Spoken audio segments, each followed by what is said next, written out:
J'avais posé à Bernard Meunier la difficile question de savoir quelles étaient les innovations chirurgicales. Est-ce qu'on a vu qu'il y a des innovations sur le plan des soins périopératoires, des traitements endoscopiques, et est-ce qu'il y a des nouvelles techniques, est-ce qu'il y a des innovations sur le plan chirurgical? C'est pour ça qu'on avait trouvé ce titre un peu accrocheur, l'intervention de Merendino et autres innovations techniques. Mais vous allez voir que ne se limite pas à l'intervention de Merendino, loin s'en faut. Monsieur le Président, merci messieurs de m'avoir demandé donc d'intervenir sur l'intervention de Merendino et les innovations techniques. Alors tout d'abord, l'intervention de Merendino, ça a été décrit par Alvis Merendino, qui est un homme qui a eu une longue carrière, puisqu'il est décédé à 97 ans, moins de 2 mois. Et c'est un chirurgien qui au début était un chirurgien généraliste et s'est consacré ultérieurement à la chirurgie cardiaque. Et il a toutes les techniques qu'il a décrites, et il en a décrites de nombreuses. Elles ont toutes été basées sur la chirurgie expérimentale. Ainsi, dans l'anse intermédiaire, il a d'abord publié ses résultats sur le chien avant de publier sur l'adulte. Et c'est tellement vrai que, alors qu'il faisait de la chirurgie cardiaque, il a publié les résultats à 15 ans dans son intervention de Merendino qu'il avait décrit antérieurement. Donc pour moi, c'est quelqu'un qui paraît très intéressant, innovateur, fédérateur et un grand chirurgien. Alors là, je vous montre l'intervention de Merendino telle qu'elle a été décrite en 1955 dans les Annales of Surgery. Vous voyez donc, en fait, c'est la résection de la jonction œsogastrique. Il faisait une résection du bas œsophage, une vagotomie tronculaire, il réséquait la partie supérieure de l'estomac, il isolait une anse intermédiaire et il montait cette anse intermédiaire en transmésocolique pour faire ensuite l'anastomose œso-jéjunale et jéjuno-gastrique. Il associait ça à une pyléroplastie puisqu'il avait fait une vagotomie tronculaire et il faisait une révection du hiatus œsophagien. Donc, cette intervention, là, je vous montre les vues péropératoires. Moi, personnellement, j'en ai pas une grande expérience, j'en ai fait 5.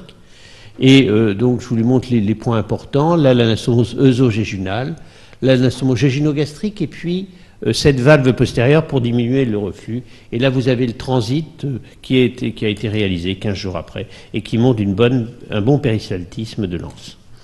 Alors, il y a eu des tas de variantes d'effectuer. Il y a eu la longueur. Merendino disait 15 cm, d'autres disaient moins pour éviter l'effet de jabot. L'anastomose œso-jéjunale pouvait être faite en latéral. Il y a surtout un respect des vagues qui paraissait intéressant parce que ça évitait la vagotomie tronculaire, ça évitait, je veux dire, la pyléroplastie, et ça favorisait la motricité gastrique. Le transplant pouvait être anastomosé en rétrogastrique, et ça augmentait, ça diminuait le reflux, et l'intervention pouvait tout à fait être effectuée sous célioscopie ou célio-assistée, comme l'a publié Pring. Il y en a d'autres un petit peu plus compliqués qui ont voulu faire des coloplasties droites ou transverses, mais à mon avis, c'était compliqué beaucoup les choses. Alors, les indications initiales, elles ont complètement disparu et on comprend très bien.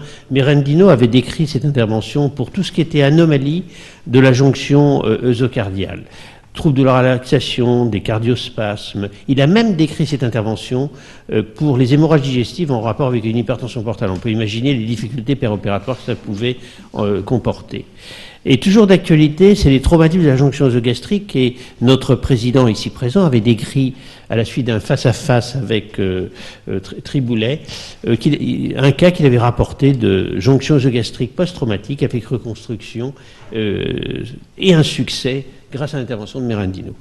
Les gystes aussi, quand ils sont volumineux, les yomyomes de même, et les petits cancers du cardiaque ou du bas œsophage, et c'est là que vont reposer la majorité des publications, largement initiées par l'équipe de Sivart.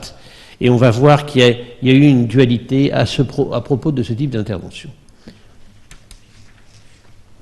Les avantages. Alors bien sûr, c'est évident, une voie d'abord abdominale, un temps opératoire restreint, pas de complications ou peu de complications respiratoires, et une protection contre le reflux, eu égard à l'anastomose œsogastrique directe qui avait été proposée pour certains et qui est actuellement remis d'ailleurs à l'ordre du jour dans les séries japonaises. Là, vous avez un cas de léiomiome du bas œsophage, vous voyez qu'il est volumineux et il a bénéficié d'une intervention de Merendino, mais aussi été associé à un volvulus gastrique. Alors, c'est surtout l'indication, les Allemands, donc Sivart, qui ont remis un petit peu cette intervention à l'ordre du jour dans les années 2000, et ils ont montré que dans 80% des cas, ils avaient un bon résultat fonctionnel. C'était intéressant. De plus, sur le plan oncologique, de bons résultats, puisque quand ils comparaient, c'était des séries rétrospectives, l'intervention de Merendino aux œsophagectomies, eh bien, il n'avait pas de différence de survie. De même, quel que soit le caractère T1 ou T1b de la tumeur, eh bien, il n'y avait pas de différence de survie. Donc, tout le monde paraissait un peu séduit par cette intervention. Et c'était sans compter le face-à-face entre le grand Triboulet et le néanmoins très honorable mais plus petit Gérard Mansion, qui était lui chargé de défendre le Mérandino. Et alors, il l'a fait avec un maximum de... avec beaucoup de zèle, mais il a montré qu'en fait le Mérandino c'était pas une bonne intervention. Pourquoi? Parce que le curage vers le haut était insuffisant, parce que la résection œsophagienne était aussi insuffisante, c'était difficile d'aller resséquer 7 cm comme c'est préconisé. Et de plus, quand dans le Mérandino on associait une vagotomie tronculaire, il y avait un reflux alcalin qui était plus difficile à traiter qu'un reflux acide, et on le sait. Donc finalement la conclusion de ce face-à-face, c'était de dire que ça pouvait être réservé aux mucosectomies incomplètes, mais on vient d'apprendre que ça n'existe plus puisqu'il ne faut pas faire de mucosectomie incomplète, donc déjà ça tombe, et qu'aux petites tumeurs éventuellement T1A, parce qu'en cas de tumeur T1B, il y a un risque d'envahissement ganglionnaire qui est non négligeable et ne doit pas être effectué ce type d'intervention. Alors c'était sans compter la publication ultérieure qui a été faite par Zapletal dans le World Journal en 2014, qui était un essai prospectif non randomisé, c'est-à-dire que tous les early carcinomas sur Barrett ont laissé aux patients le choix de décider, après lui avoir expliqué les deux types d'interventions entre Mérandino et Levis-Santi, et on lui demandait de choisir finalement entre les deux, et ils ont pris comme groupe contrôle les résections endoscopiques. Il y a eu 30 Mérandino, 79 Levis-Santi. Eh bien, la mortalité, bien évidemment, et heureusement, était beaucoup plus élevée dans Levis-Santi, ça on est tous d'accord, mais par contre, et ce qui nous a beaucoup surpris, le résultat fonctionnel n'était pas supérieur dans le Mérandino au regard de la classification HRQL. En effet, quand on regarde, il y avait beaucoup plus de vomissements, de perte de poids, de douleurs en post-opératoire. Les seuls éléments sur lesquels c'était positif, c'était sur la dysphagie et les troubles de la déglutition, que ce soit à 1 an ou à 2 ans d'ailleurs, il y avait un bénéfice très net par rapport au Levis-Santi. Et Zapletal de conclure que l'intervention de Mérandino n'apporte pas assez de bénéfices sur le plan fonctionnel, comparé au Levis-Santi, pour prendre des risques carcinologiques du fait d'une résection et d'un curage moins étendu. Et ça rejoignait l'intervention de Holscher, qui a complètement abandonné le Mérandino, si on s'en réfère au face-à-face entre Triboulet et puis Georges Mansion. Et il a laissé la place au Mérandino que pour les petites tumeurs des adénocarcinomes T1A sur Barrett, ne pouvant bénéficier d'une mucosectomie complète ou ayant bénéficié d'une incomplète, et éventuellement les dysplasies au grade multifocale, mais on l'a vu tout de suite que probablement maintenant c'est complètement abandonné.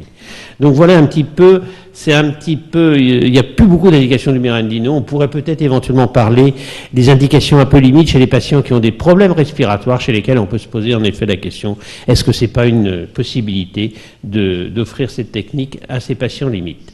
Les innovations techniques.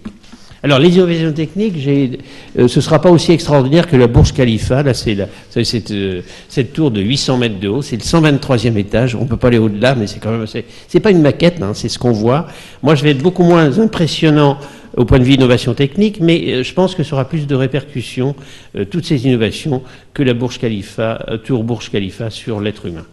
Alors, tout d'abord, les gistes. Les gistes, eh bien, vous savez que quand on avait un giste de l'œsophage, eh bien, on ne savait pas très bien ce qu'il fallait faire. Parce que quand on regardait la littérature, on nous disait il faut à la limite faire un Levis-Santi. Eh bien, il revient à l'équipe de Lille, et notamment Christophe Mariette, d'avoir colligé l'ensemble des gistes français, 19 gistes, c'est la plus grosse série mondiale qui a été opérée en France entre 2001 et 2010, et ils n'ont retenu que les patients traités de façon curative. 8 énucléations, 8 œsophagectomies. Alors évidemment, le diamètre est beaucoup plus élevé dans les œsophagectomies. Et on notait 4 tumeurs ulcérées et une en rupture capsulaire. Eh bien, si on regarde les complications sévères, on voit qu'elles sont 2 fois plus élevées dans le groupe œsophagectomie. Il y a eu 2 décès d'ailleurs. Et quand on regarde le suivi à 6,4 années, eh bien, on voit qu'il y a 2 récidives dans le groupe œsophagectomie. Et de conclure qu'on peut tout à fait raisonnablement effectuer une énucléation en cas de petit giste, et que la biopsie avec une nucléation n'entraîne pas de complications ni de récidive locale, et que l'ulcération est un facteur de très mauvais pronostic. Donc ça, c'est une grande avancée sur la conduite à tenir des gistes. Le protocole ERAS, on en a parlé tout à l'heure, donc c'est démontré efficace, et il y a eu des recommandations récentes par Findlay dans la surgerie concernant l'œsophage. Et je vous ai retenu cette complication de Ford qui montrait qu'en fait, il y avait le séjour moyen des œsophagectomies, ça oscille dans la littérature entre 11 et 26 jours. Eh bien, avec le protocole ERAS, on gagne 3 jours. Là, c'est une étude. Ils ont regroupé les malades période pré-ERAS.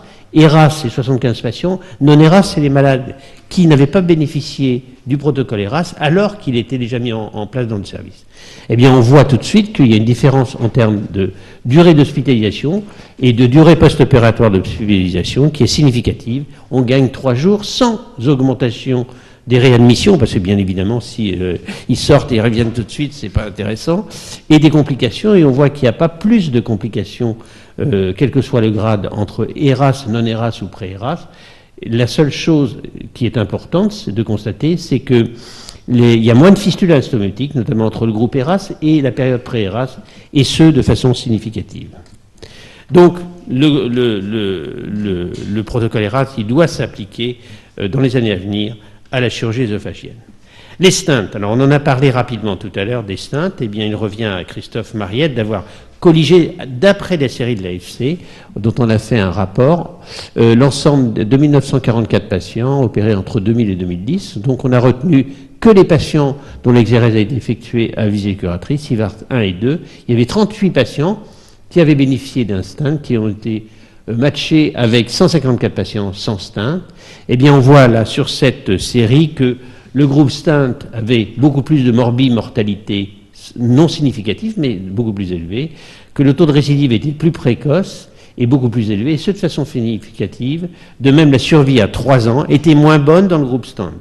D'où l'effet négatif oncologique du stent. Il faut bien sûr envisager, quand on a vraiment besoin de renutrir les patients, à mon sens, d'effectuer une gastrostomie périendoscopique, et on en a parlé tout à l'heure. Cette gastrotomie n'empêche pas l'utilisation de la plastie gastrique ultérieurement. Le protocole Miro, là c'est un protocole qui a été effectué et qui a bénéficié d'une présentation en communication plénière à l'ASCO en 2015, prospectif randomisé, 12 centres entre 2009 et 2012 pour des pathologies néoplasiques tiers inférieurs, tiers moyen de l'œsophage. Eh bien, on voit que dans le groupe célioscopie, il y a beaucoup moins de morbidité clavien 2 à 4, et ce de façon significative, beaucoup moins de complications pulmonaires, et ce de façon significative, alors que le taux de mortalité est absolument identique, et de conclure qu'il faut absolument maintenant, quand l'état du patient le permet, bien évidemment, effectuer un abord abdominal célioscopique, car ça diminue la morbidité post-opératoire. J'ai trouvé cet article, enfin cette méta-analyse de Chen sur l'odontoplastie. On le fait tous un petit peu, sans y croire, tout en y croyant. C'est un petit geste assez simple. On entoure l'anastomose. Eh bien, il semblerait que ce soit intéressant parce que Chen, alors c'est que des Chinois, hein, c'est 3 séries prospectives randomisées, 633 anastomoses, que des Chinois. Je pense qu'on peut appliquer ça à l'homme quand même. Le taux de fistule et d'anastomose est nettement moindre. En effet, quand on regarde, et ce de façon significative, il y a moins de fistules, il y a moins de durée d'hospitalisation, et ce de façon significative, mais il n'y a pas d'effet sur les sténoses, sur la mortalité hospitalière, ce qui m'étonne beaucoup, parce que moins de fistules, ça devrait diminuer, mais enfin, ils n'ont pas retrouvé. C'est une méta-analyse, il y a moins de complications pulmonaires, et il n'y a pas moins de récidive néoplasique. Donc, c'est une technique fiable, qui ne nécessite pas de modifier sa technique chirurgicale et qui peut apporter un plus. Alors ça, c'est une étude qui m'est parue intéressante, c'est le délai de la chirurgie par rapport à la fin de la radiochimiothérapie. On retrouve exactement ce même raisonnement dans le cancer du rectum.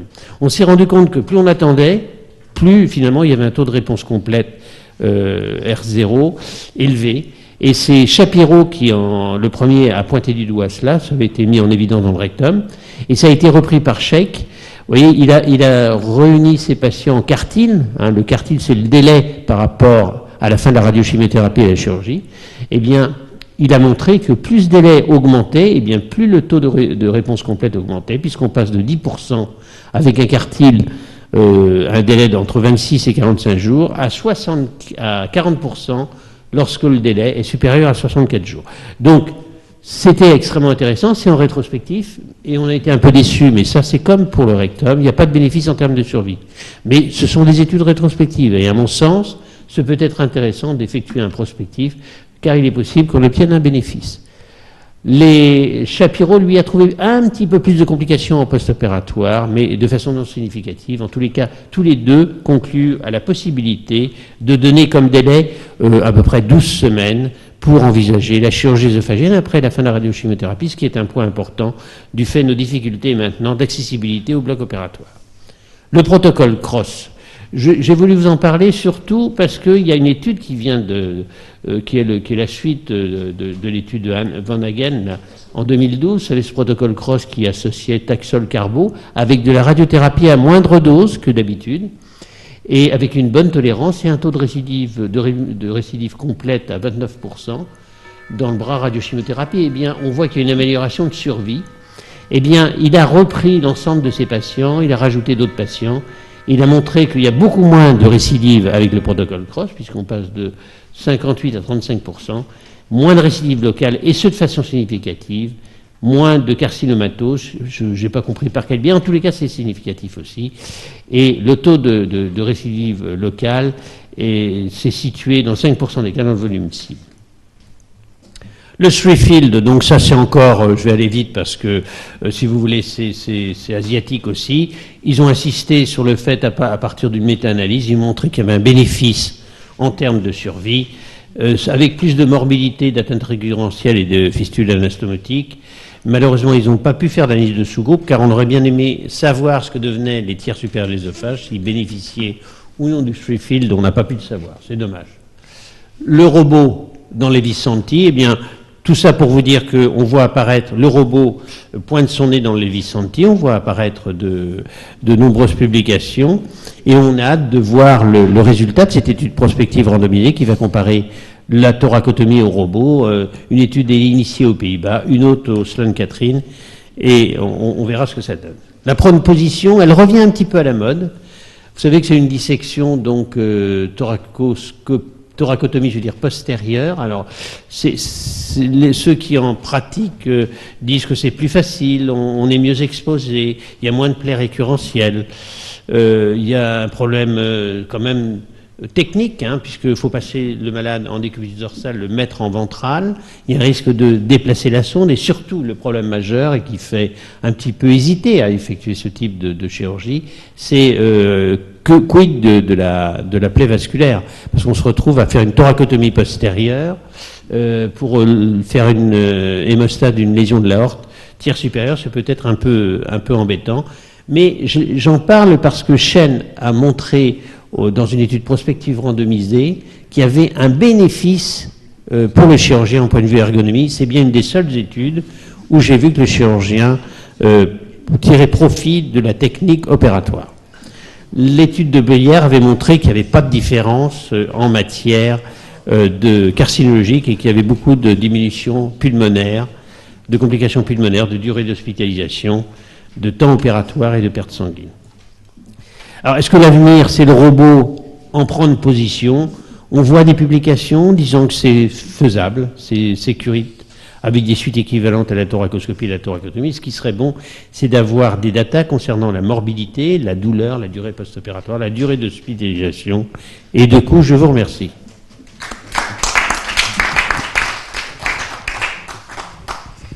Merci Bernard. On a quand même une discussion, si on veut tenir les horaires, qui doit être un peu limitée. Est-ce que vous avez des questions, des commentaires sur les innovations techniques? On a compris que ce n'est pas tant la façon de faire de la chirurgie que la façon, le timing ou les petits détails. Mais il n'y a pas d'innovation technique, il n'y a pas de la nouvelle intervention magique dans le cancer de l'œsophage. Non, il n'y a pas l'intervention, la nouvelle technique magique, non. La seule chose que l'on peut dire, c'est que la prone position était une technique qui est connue depuis très longtemps. C'est Cadière qui, en Europe, l'a un petit peu poussée, que ça n'a pas vraiment pris. Enfin, moi, on peut poser une question dans la salle, mais j'ai l'impression que c'est resté un petit peu sur le bas-côté de la route, essentiellement par le risque de plaie vasculaire. Et que, finalement, avec le robot, peut-être que c'est une voie intéressante d'avenir. Mais c'est une question que je me pose.